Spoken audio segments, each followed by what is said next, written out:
सोहेल भाई, शोएब भाई, क्या बात है? क्या आज तो आप खुशी के मारे गुब्बारे की तरह खुले चले जा रहे हो और हाथ में ये ऊंचा सा डंडा, महातरीन का झंडा लेकर कहाँ का इरादा है?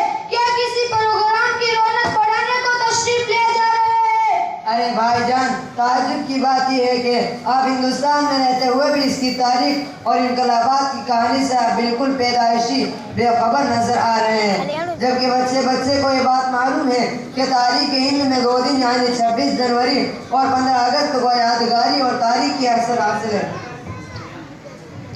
15 अगस्त 1947 मुताबिक 28 रमजानुल मुबारक 1366 को रोज जुमा को, इसीलिए के बरसों की लातादाद जान की कुर्बानियों के बाद जब तन के गोरे और मन के काले अंग्रेजों के और खूनी पंजों से आजादी की बहार नसीब हुई थी, 1950 बरोज जुमेरात को अपना मुल्की कानून अमल में आया।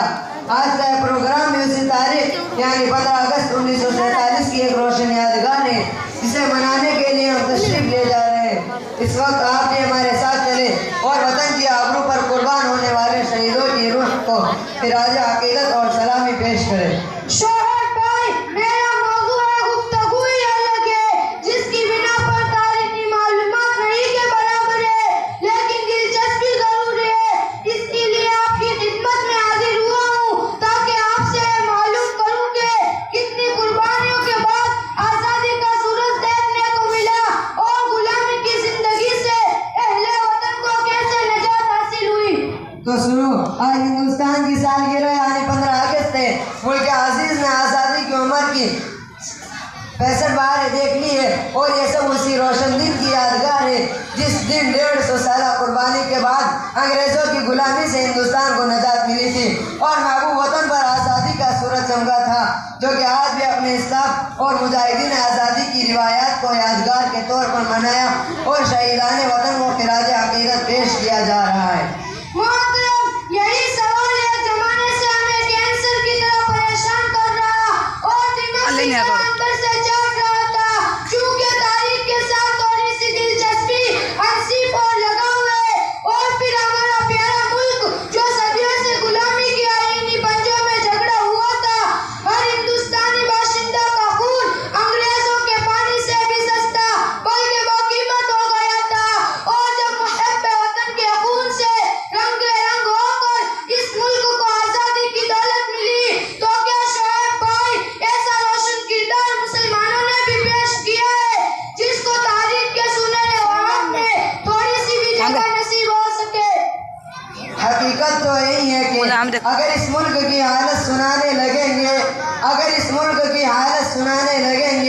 तो पत्थर भी आंसू बहाने लगेंगे। मोहतरम, आपको ये मालूम होना चाहिए कि मुसलमानों ने हिंद ने जंग आज़ादी में बुनियादी जंग से लेकर सुबह आज़ादी तक हर एक मोड़ पर इम्तियाजी किरदार अदा किया है। चमन के जर्रे जर्रे को पिलाया है लहू हमने, चमन के जर्रे जर्रे को पिलाया है लहू हमने, गुलों की बात क्या पारों को भी प्यासा नहीं छोड़ा। और अंग्रेजों का इस मुल्क से बोरिया बिस्तर समेट कर गोल करवाने के बाद ही चैन और सुकून का सांस लेना गवारा किया।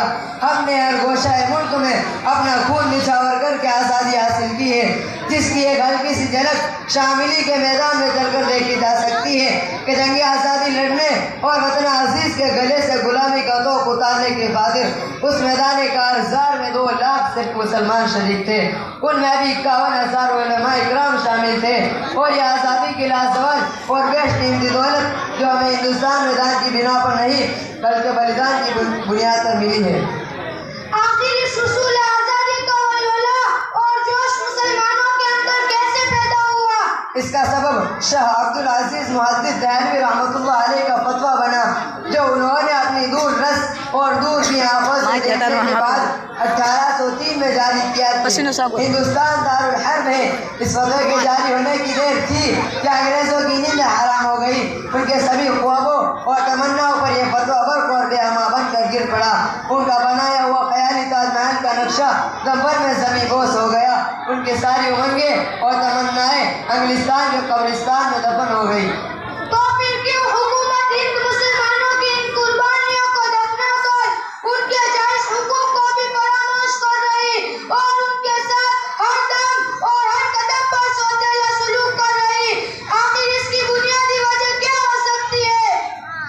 जब आज़ादी का परवाना मिला तो महामारा ने वतन और देश के कानून को तरतीब देने वाले रोशन दिमाग दानिशवरों और मुफक्किरों ने खास तौर पर इस बात का ख्याल रखा और एहतिमाम किया कि हिंदुस्तान के एक सेकुलर मुल्क होने की